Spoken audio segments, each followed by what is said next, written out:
Well, good morning and welcome to Growing Deeper Daily with Gateway Church. I'm Pastor Michael. Once again, thank you for joining me today as we look into God's Word together. I want to give a shout out today to our good friend Arnold Eng, one of our elders and trustees here at Gateway. Arnold, I know you watch every day, and I want you to know that we love you and we're praying for you.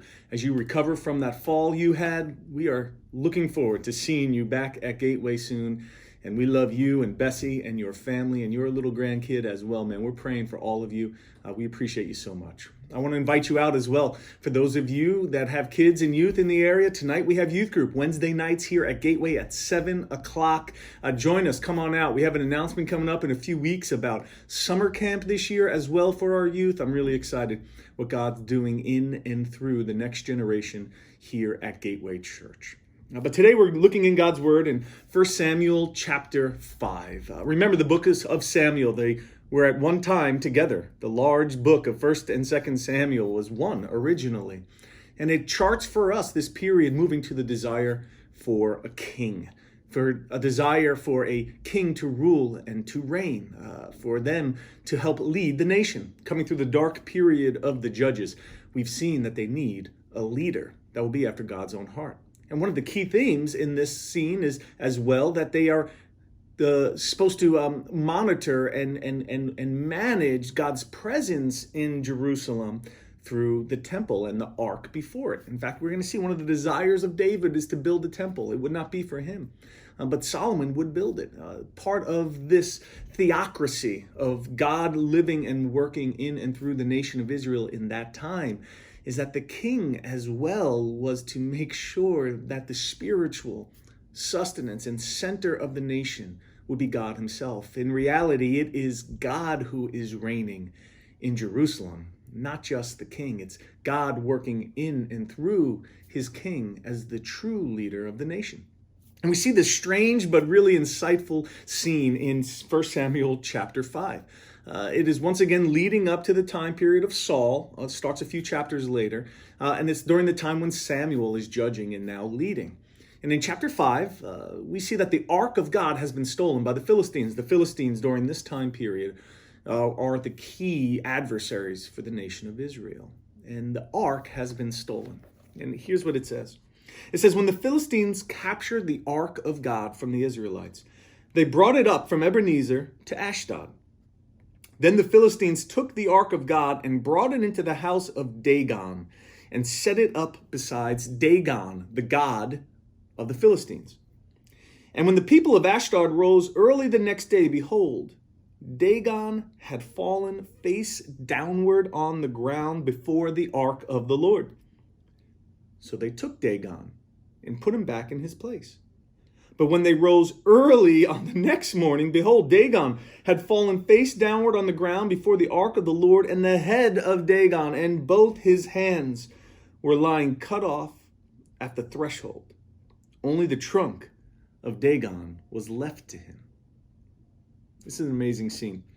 The Philistines, this ancient rival and power that was prominent in this time against the nation of Israel. They steal the ark of God. They steal the ark in which God has now placed his holy presence, through which he is now ministering his presence to his people, the very footstool, if you will, of God, containing that budding rod of Aaron and the manna and the law of Moses.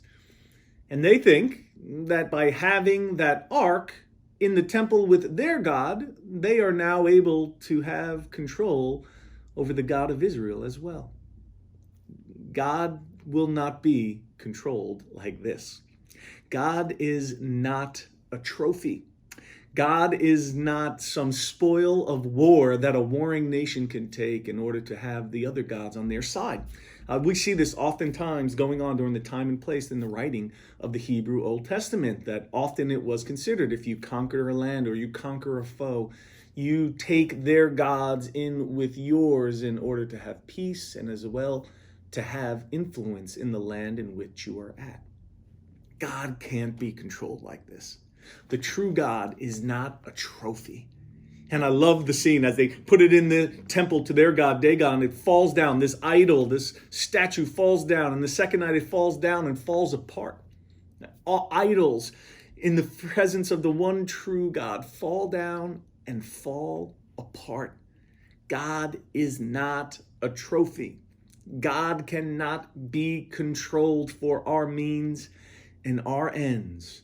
And the true God is the God that brings down any other idols in our life and takes them apart.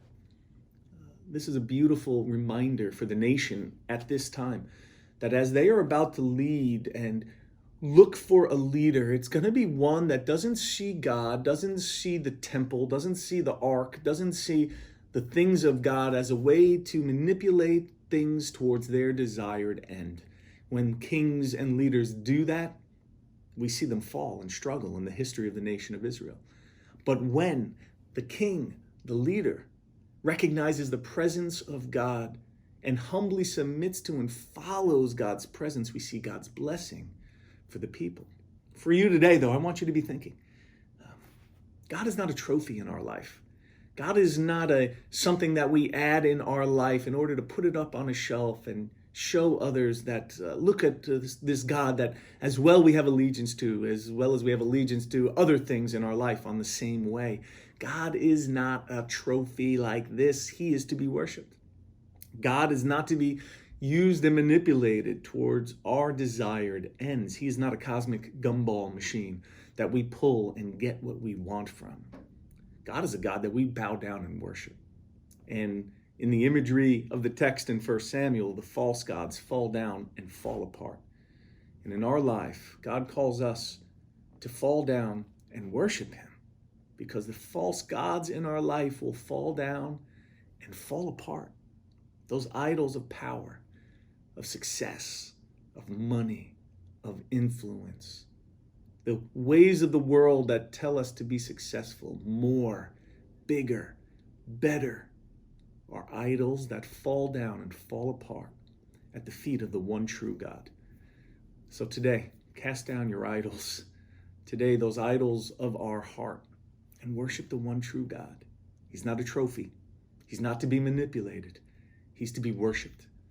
And the one true God has come in the flesh in the Son, Jesus Christ, the true King of Kings and Lord of Lords, the one to whom we are to worship and through whom we are to find reconciliation and hope and peace with God forever. When we worship Jesus, he's not just a trophy in our life. He is the God and the sovereign that we get to bow down to.